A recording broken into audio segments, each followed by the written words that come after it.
السلام عليكم ورحمة الله وبركاته. الحمد لله رب العالمين. روى الإمام البخاري عن أبي هريرة قال رسول الله صلى الله تعالى عليه وسلم: قال الله تبارك وتعالى: أنا عند ظن عبدي بي وأنا معه إذا ذكرني، فإن ذكرني في نفسه ذكرته في نفسي، وإن ذكرني في ملأ ذكرته في ملأ خير منهم، وإن تقرب إلي بشبر تقربت إليه ذراعا، وإن تقرب إلي ذراعا تقربت إليه باعا، وإن أتاني يمشي أتيته هرولا. وأشهد أن لا إله إلا الله وحده لا شريك له، وأشهد أن سيدنا ونبينا وعظيمنا وحبيبنا وقائدنا محمد رسول الله صلى الله تعالى عليه وسلم، خاتم الأنبياء والمرسلين. إلهي، يا من أنوار قدسه لأبصار محبيه رائقة، وسبحات وجهه لقلوب عارفيه شائقة، يا منى قلوب المشتاقين، ويا غاية آمال المحبين، أسألك حبك، واجعل حبنا إياك قائدا إلى رضوانك وإلى شوقنا إليك وإلى رؤية جمالك. اجعل جباهنا لعظمتك ساجدة، وعيوننا في حضرتك ساهرة، ودموعنا من خشيتك ومحبتك سائلة، وقلوبنا بك متعلقة، واجعلنا ممن اجتبيته لمشاهدتك وفرغت قلبه لحضرتك، واجعلنا ممن ألهمته ذكرك وأوزعته شكرك واخترته لمناجاتك، وقطعت عنه كل شيء يقطعه عنك. إلهي، قلبي لا يتسع إلا لحضرتك، ومهجتي لا تستريح إلا بوصالك، وروحي في قمة الشوق إلى رؤيتك. أنت الحاضر الذي لا يغيب، أحب إلينا من كل حبيب، بقيوميتك قام الوجود، والعارفون شاهدون أن كل فضل منك وجود. لك الحمد والثناء من العرش إلى الفرش. اجعلنا ممن اصطفيته لولايتك، وأخلصته لودك، وشوقته إلى لقائك، ورضيت عنه ورضيته، ومنحته النظر إلى وجهك، وحبوته برضاك، وأعذته من هجرك وقلاك، وخصصته بمعرفتك، وجعلته من أهل الحظوة في جنات ونهر، في مقعد صدق عند مليك مقتدر.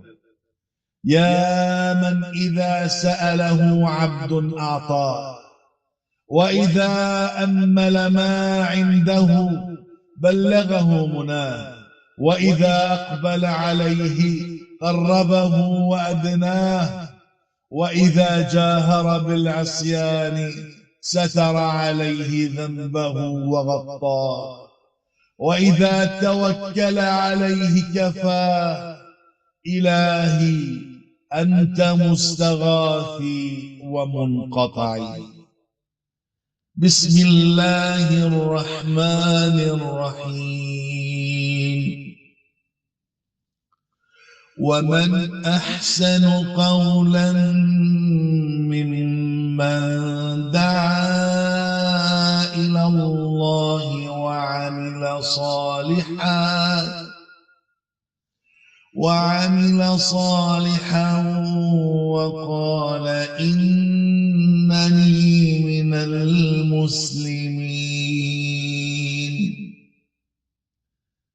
إلهي سبحان ربي لا إله سواه، هتفت بها بعد القلوب شفاه. يا من يصرف كيف شاء قلوبنا، وإليه تعنو بالخشوع جباه. الله يا الله أنت حبيبنا،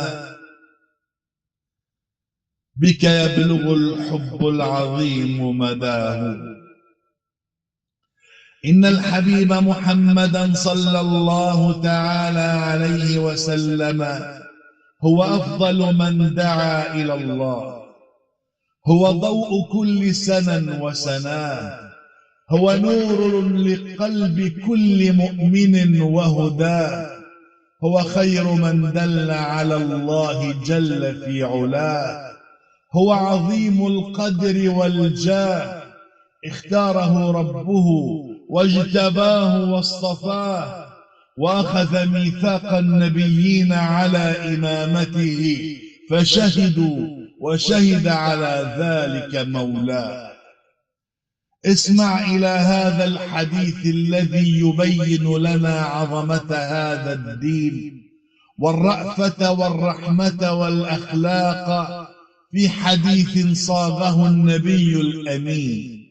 يقول صلوات ربي وسلامه عليه، والحديث في صحيح مسلم، يقول من نفس عن مؤمن كربة من كرب الدنيا نفس الله عنه كربة من كرب يوم القيامة.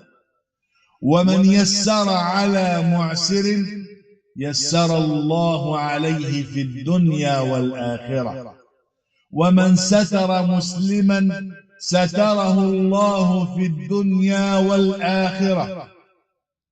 والله في عون العبد ما كان العبد في عون أخيه. ومن سلك طريقا يلتمس فيه علما سهل الله له به طريقا إلى الجنة. وما اجتمع قوم في بيت من بيوت الله يتلون كتاب الله ويتدارسونه بينهم إلا نزلت عليهم السكينة وغشيتهم الرحمة وحفتهم الملائكة وذكرهم الله في من عنده. ومن بطأ به عمله لم يسرع به نسبه. سيدي يا رسول الله، يا جلاء بصري، يا ذهاب غمي وهمي وحزني، يا أبا القاسم يا حبيب الله، لك في القلوب محبة ووفاء، المال منا والنفوس فداء. يا سيد الكونين إن لقاءكم يوم القيامة فرحة ورجاء. معاشر السادة الأماجد، كان سفيان الثوري ممن آثروا آخرتهم على دنياهم. فتعال لنسمع نصيحة رجل قضى عمره في علم الحديث وزهد في دنيا الملوك، يقول رضي الله تعالى عنه: احذر سخط ربك في ثلاث: احذر أن تقصر فيما أمرك، احذر ألا ترضى بما قسم الله لك، واحذر أن تطلب شيئا من الدنيا فلا تجده فتسخط على ربك. وقال أيضا: لا تبغض أحدا ممن يطيع الله، وكن رحيما بالعامة والخاصة، ولا تقطع رحمك وإن قطعك، وتجاوز عمن ظلمك، تكن رفيق الأنبياء والشهداء. أيها الإخوة الأعزاء، ما زلنا مع سيد الخلق وحبيب الحق. خرج النبي صلى الله تعالى عليه وسلم ذات يوم ومعه 8 دراهم، يريد أن يشتري قميصين، فوجد فتاة في الطريق تبكي، فسألها: ما يبكيك يا فتاة؟ قالت: يا رسول الله، إن أسيادي أرسلوني لأشتري لهم أشياء ب4 دراهم، فوقعت مني الدراهم 4، أضاعت المال. وإذا بالحبيب يعطيها من 8 4، ثم نزل السوق، وفي الطريق وجد سائلا فأعطاه 2 واشترى قميصا ب2، وبينما هو عائد وجد مسكينا يتأفف من البرد فأعطاه القميص، وعاد إلى البيت وكله رضا، فقد كان أغنى الناس نفسا، لم يسخط ولم يعترض ولم يتأفف. ولما رجع إلى البيت وجد تلك الفتاة تقف على باب بيته، فسألها: لم لم ترجعي إلى بيتك يا فتاة؟ قالت: يا رسول الله، لقد تأخرت على أسيادي، وأخاف إن عدت أن يؤذوني. ماذا تريدين؟ إنها تريد الشفاعة من حبيب الله، من شفيع المذنبين يوم القيامة، فهل تكبر عليها؟ أبدا، لقد ذهب معها. فما بال الناس قد طغت المادة على علاقاتهم، وأصبح مقياس التعامل الفائدة المالية حصرا، وإلا فلا خدمة ولا حرج. اسأل الموظفين عن الرشا، واسأل البنوك عن الربا، واسأل المعاملات عن الكذب والغش والخداع. كان ابن القيم رضي الله تعالى عنه يقول: إن في قضاء حوائج الناس لذة لا يعرفها إلا من جربها، فافعل الخير مهما استصغرته، فإنك لا تدري أي حسنة تدخلك الجنة. روى أبو الشيخ عن ابن عباس رضي الله عنهما أن رسول الله صلى الله تعالى عليه وسلم قال: إن لله عبادا يفزع الناس إليهم في حوائجهم، هم الآمنون يوم القيامة. ورد في كنز العمال وفي كشف الخفاء ومزيل الإلباس. ومشى النبي صلى الله تعالى عليه وسلم مع الفتاة حتى وصل إلى أهلها، وألقى السلام فلم يسمع الرد، أعاد السلام 2، كذلك لم يسمع الرد، وفي الثالثة قلنا: وعليك السلام ورحمة الله وبركاته يا رسول الله. قال لهن: لم لم ترددن علي لما سلمت في الأولى والثانية؟ قلنا حتى تعيد السلام فيتبارك البيت منك ومن سلامك يا حبيب الله. قال جئت شفيعا بهذه الفتاة. قلنا لقد شفعناك فيها وأعتقناها إكراما لك يا حبيب الله. هكذا يعلمنا الحبيب الدعوة إلى الله، أن يوافق القول العمل. روى الحافظ المنذري في الترغيب أن النبي صلى الله تعالى عليه وسلم قال: من مشى مع أخيه في حاجة حتى يقضيها له ثبت الله قدميه يوم تزول الأقدام. وعد النبي صلى الله تعالى عليه وسلم عليه أفضل الصلاة وأتم التسليم وهو يقول: ما وجدت أعظم بركة من هذه الدراهم الثمانية، لقد أعتق الله بها خادمة وكفى الله بها مسكينين. معاشر السادة، كان الحبيب محمد صلى الله تعالى عليه وسلم ثابت القلب ثابت المبدأ ثابت القدم، لم يأل جهدا في الدعوة إلى الله بشتى الطرق، فالدعوة دليل على حب الله وعلى حب الخير للناس. طبيب في الجاهلية امتدت شهرته ومهارته بين قبائل العرب، وقدرته الفائقة على جلب الشفاء للمصروع والممسوس من الجن والعين، وكان الناس يخافون هذه الأشياء ويعزونها إلى الجن، فإذا نزلوا بمكان قالوا: نعوذ بسيد هذا المكان، ظنا منهم أنهم في حماية الجن.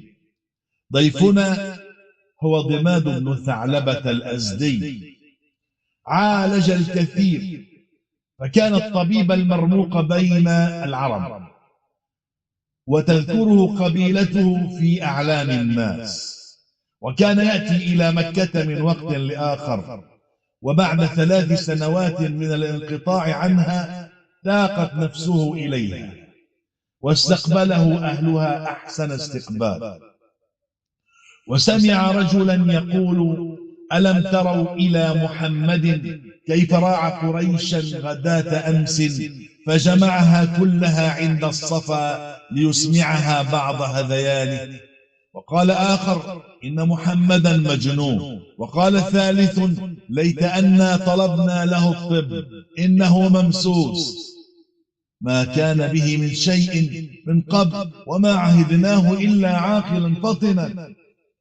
إنهم يقولون هذا الكلام في أعقل إنسان في الوجود، وفي رحمة الله إلى كل موجود.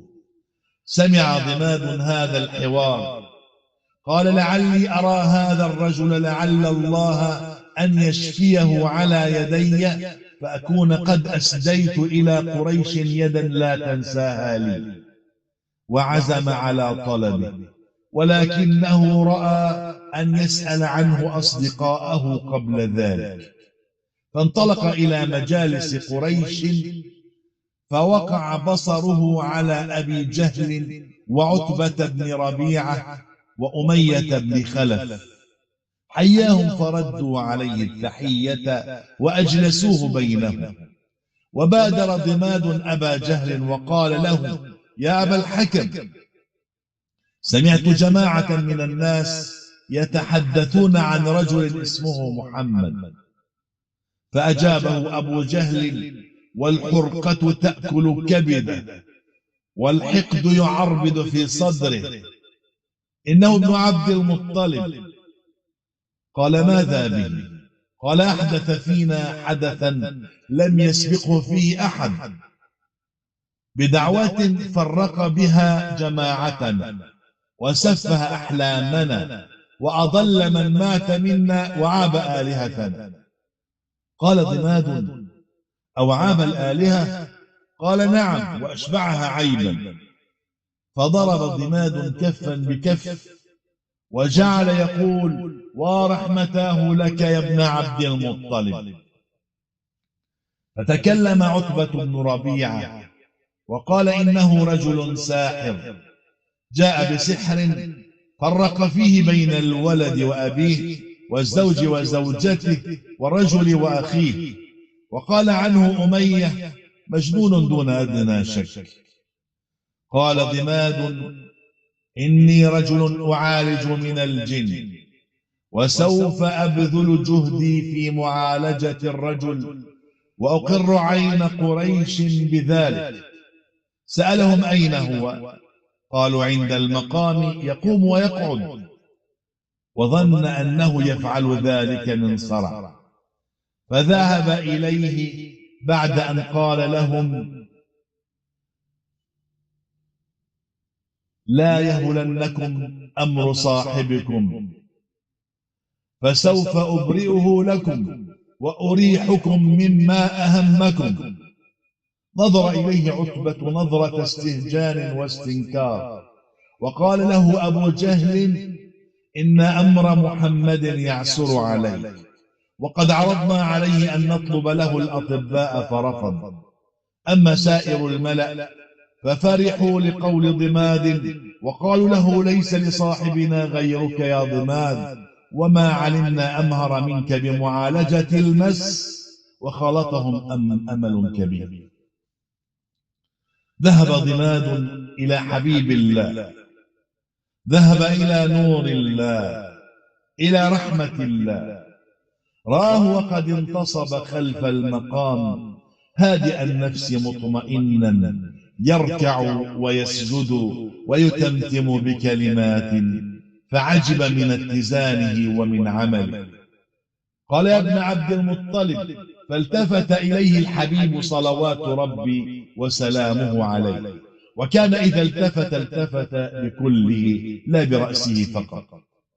وأخذ ضماد بروعة وجه المصطفى صلى الله تعالى عليه وسلم وآيات الصدق والنور والهيبة.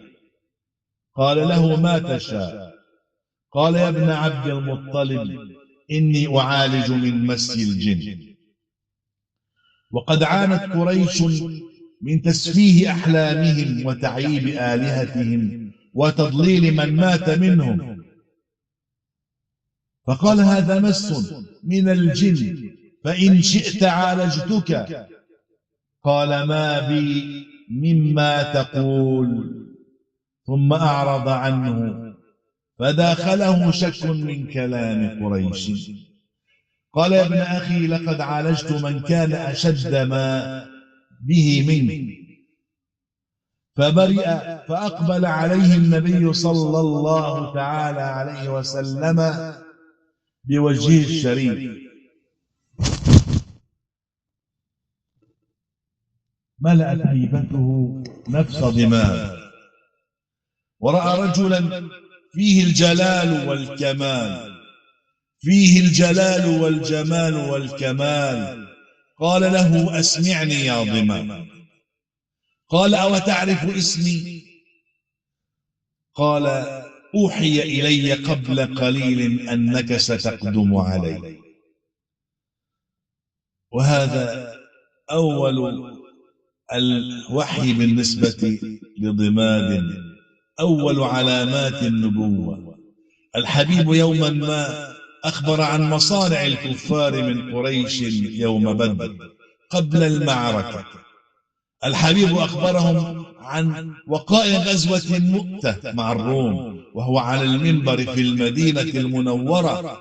أخبرهم عن الأحزاب، عن فتح مكة، ومن قبلها عن المسجد الأقصى. أخبرهم عن بدء الخليقة، عن خلق آدم، عن قصص الأنبياء، عن أصحاب الكهف، عن ذي القرنين في غابر الزمان. أخبرهم عن فتح القسطنطينية. أخبرهم عن وقائع حدثت بعد انتقاله.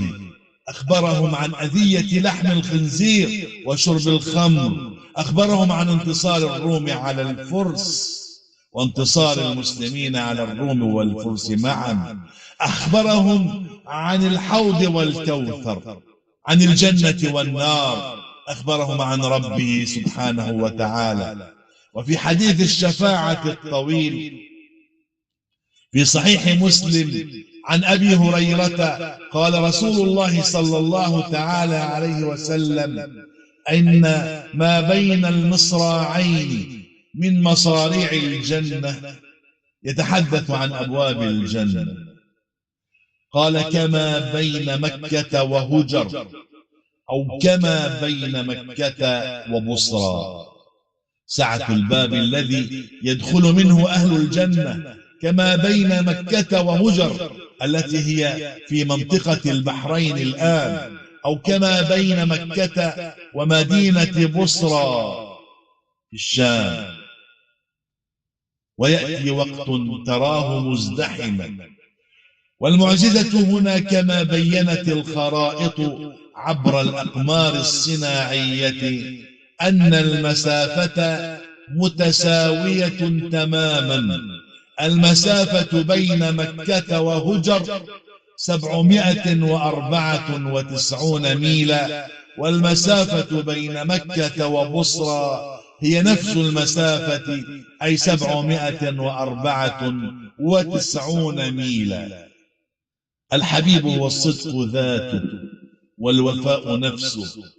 من الذي علم الحبيب محمدا صلوات ربي وسلامه عليه علم المسافات أيضا؟ وعلمك ما لم تكن تعلم، وكان فضل الله عليك عظيما.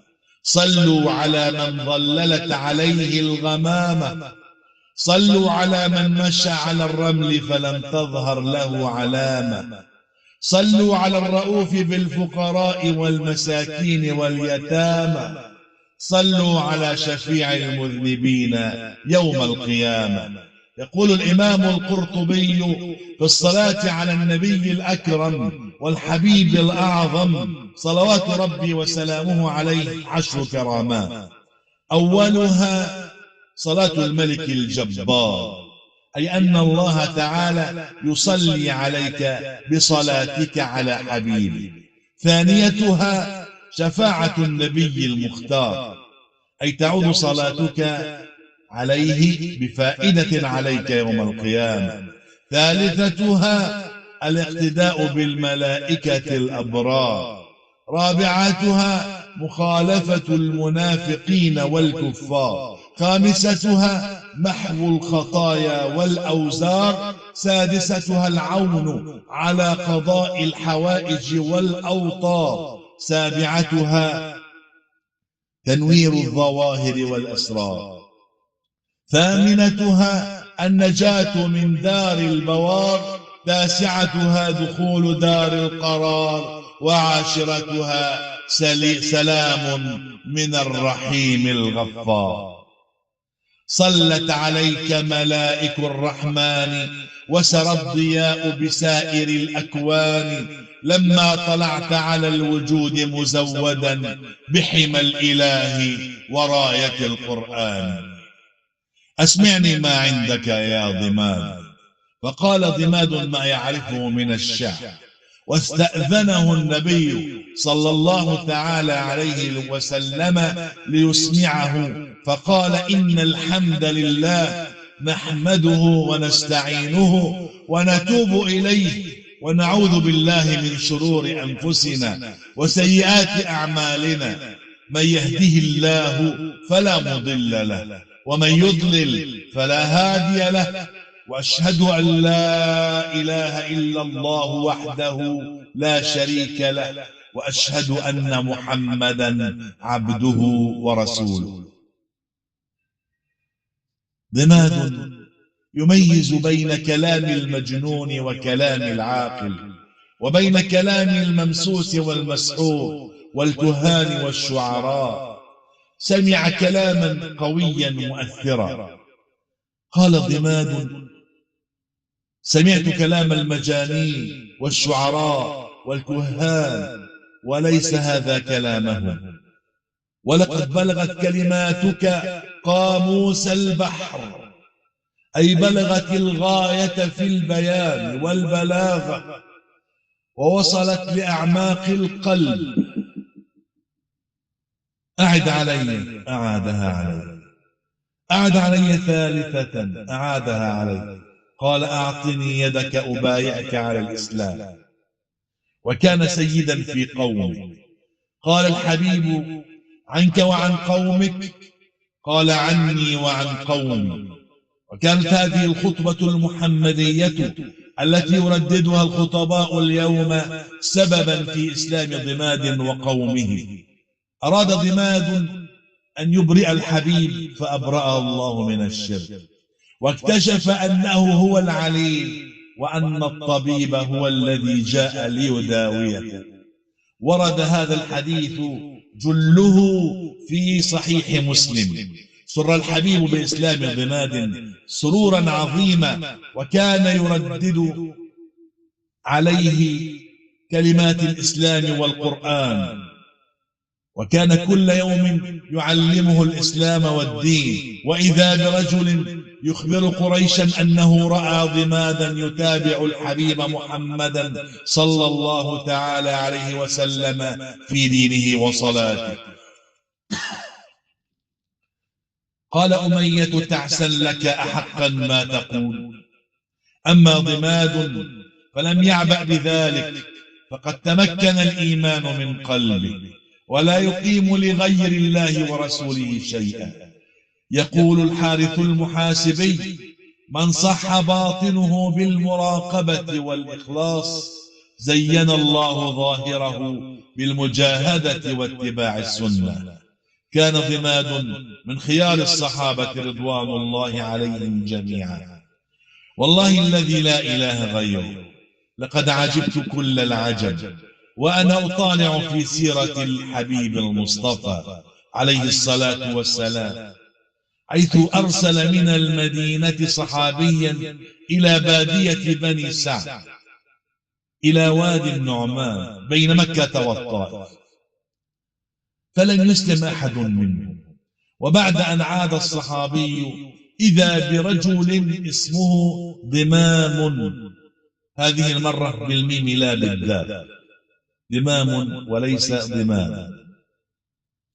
قال: لماذا لا أذهب وأرى أمر محمد صلى الله تعالى عليه وسلم، فلعله صادق. فركب ناقته ومشى بها 10 أيام حتى وصل المدينة، وسأل: أين محمد؟ قالوا: في المسجد. فجاء وربط ناقته بباب المسجد وقال: أين محمد؟ قالوا: ذاك الأبيض المشرب بالحمرة.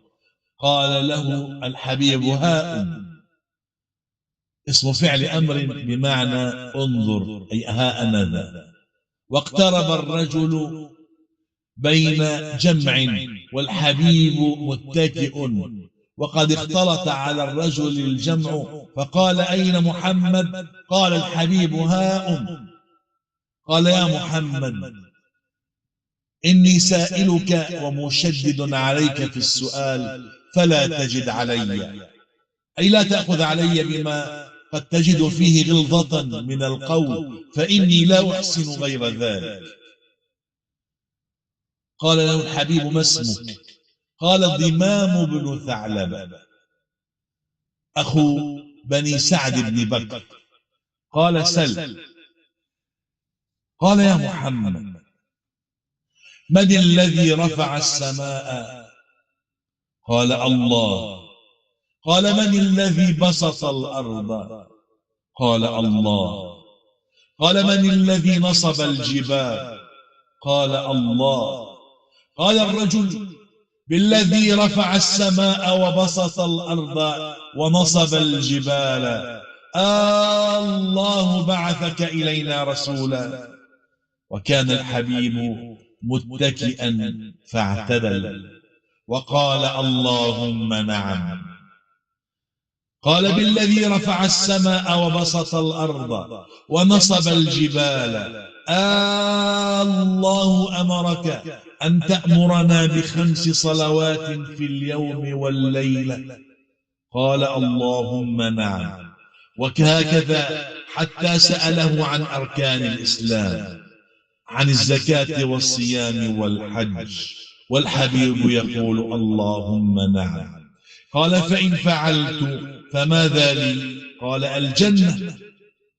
قال: والله لا أزيد على ذلك شيئا ولا أنقص. ثم انطلق الرجل وله جدلتان من الشعر تقفزان على ظهره بسرعة مشيه، فقد كان ثائر الرأس عليه غبار السفر، كان في عجلة وبسرعة إلى ناقته. فقال الحبيب: أفلح، وكأنه أنسي اسم الرجل، فقال: أفلح ذو العقيصتين إن صدق أو دخل الجنة. المسألة حتى هنا قد تبدو ليس فيها شيء من الغرابة، دعوة وإسلام من رجل، ولكن الرجل عاد إلى قومه ووصل إليهم بعد 10 أيام أيضا. وعند أول وصوله إلى قومه استقبله أبوه فقال لأبيه: لست مني ولست منك. قال: لم يا بني؟ قال: أنا على دين محمد. قال: دينك هو ديني. فجاءت أمه تستقبله، قال: لست مني ولست منك. قالت: ولم؟ قال: أنا على دين محمد.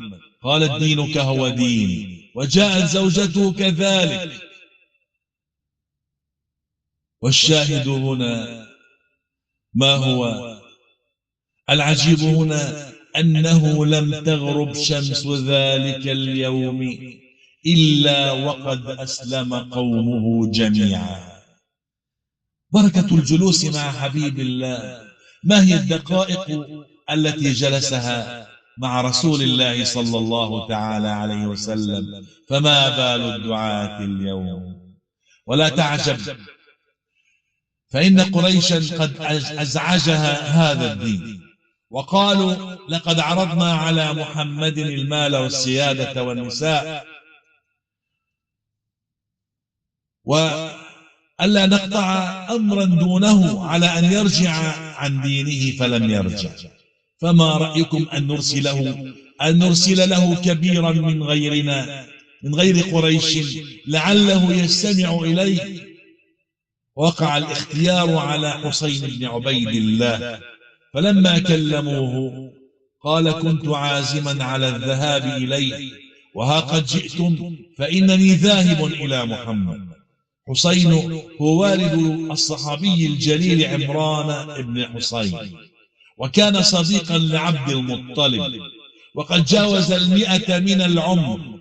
فلما رآه عمران قال: يا رسول الله، هذا أبي، فلو دعوت الله أن يهديه. فتبسم الحبيب وقال: خيرا.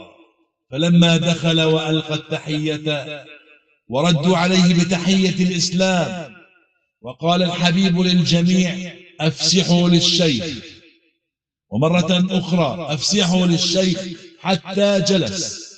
وقال: يا ابن أخي، ما هذا الدين الذي أتيت به؟ سفهت أحلام قومك وعبت آلهتهم وضللت من مات منهم.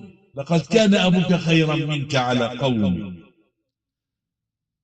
الحبيب يبتسم، قال له: يا شيخ، أسألك وتجيبني؟ قال: نعم. قال: كم إلها تعبد؟ قال: 7، 1 في السماء و6 في الأرض. قال له: فإذا نزل بك ضر من تدعو؟ قال: الذي في السماء. قال: إذا نزلت بك فاقة من تدعو؟ قال: الذي في السماء. وهكذا حتى قال الحبيب: تدعو الذي في السماء فيجيبك، وتعبد معه آلهة أخرى 6 أخرى، أليس هذا بظلم؟ قال: نعم. قال له: أسلم أعلمك كلمتين. فقال: أشهد أن لا إله إلا الله وأشهد أنك رسول الله. فقام عمران إليه وقبل رجليه، فقال له عمران: ابني، والله لم أشعر بك. ولما هم بالقيام قال الحبيب لأصحابه: شيعوا صاحبكم، أي رافقوه بالمشي. فقال حسين: علمني الكلمتين، وعدتني أن تعلمني كلمتين. فقال له عليه الصلاة والسلام: قل اللهم ألهمني رشدي وأعذني من شرور نفسي. وذل بهاتين الكلمتين لسان حسين. وبعد أيام عاد وقال: زدني يا رسول الله. قال له: قل اللهم اغفر لي ما قدمت وما أخرت وما عمدت وما أخطأت وما أسررت وما أعلنت. وظل